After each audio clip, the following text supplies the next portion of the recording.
Alors, je vais vous dévoiler un élément qui est capital si vous voulez vous aussi parler anglais, vraiment parler anglais. C'est-à-dire que vous allez développer votre anglais au fil du temps de manière de plus en plus automatique, efficace et naturelle, et surtout en faisant ça avec motivation, avec plaisir.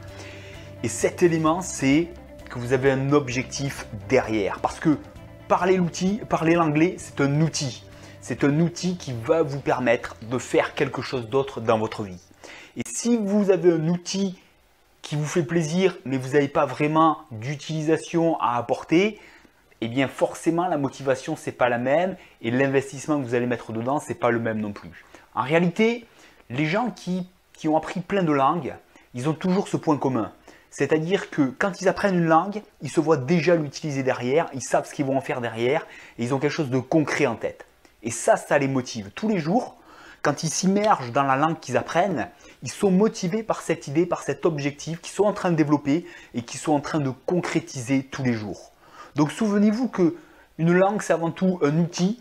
Parler anglais, c'est génial. Communiquer en anglais, c'est génial. Mais c'est un outil pour vivre d'autres choses. Si vous avez ça en tête, qu'est-ce que vous allez faire? Vous allez avoir un objectif concret derrière. Peut-être vous en avez déjà un. À ce moment-là, je vous invite à le développer, à focaliser là-dessus. Parce que c'est vraiment ce qui va vous porter vers cet objectif d'apprendre l'anglais. Et si vous n'avez pas d'objectif concret, eh bien moi je vous invite à en construire un de toutes pièces pour vous motiver pour apprendre l'anglais et en même temps aller chercher une nouvelle expérience dans votre vie.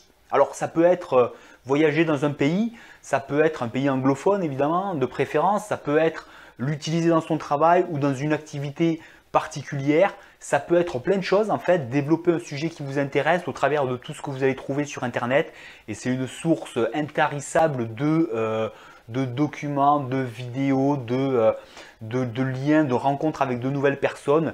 Internet vous apporte beaucoup de choses, servez-vous-en bien entendu et développez ce projet. C'est-à-dire que posez des actions concrètes dans ce projet. Même si aujourd'hui vous ne parlez pas vraiment anglais, ok. Mais essayez de commencer peut-être à aller, je ne sais pas, trouver sur internet des sites qui vont traiter du sujet qui vous intéresse, de la destination qui vous intéresse, de l'activité que vous souhaitez développer en anglais, du vocabulaire qui vous intéresse parce que vous allez regarder un domaine particulier et spécialisez-vous dans votre objectif concret. Il est évident que l'anglais va vous servir à bien plus que ça, mais il faut avoir quelque chose de concret pour commencer.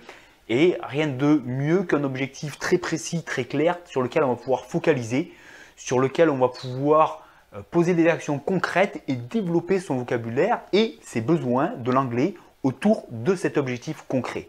Donc, envoyez un mail à l'office de tourisme de la ville que vous avez décidé d'aller visiter. Allez voir un site qui traite exactement de l'activité qui vous intéresse et développez votre anglais autour de cet objectif. Et vous allez voir que votre motivation va être différente et que votre objectif va nourrir votre parcours en anglais et votre parcours en anglais et votre développement de l'anglais va nourrir la possibilité que vous avez d'atteindre cet objectif. Donc vous faites une pierre deux coups, c'est l'effet boule de neige, l'un vient nourrir l'autre et vous allez être efficace beaucoup plus comme ça avec du concret.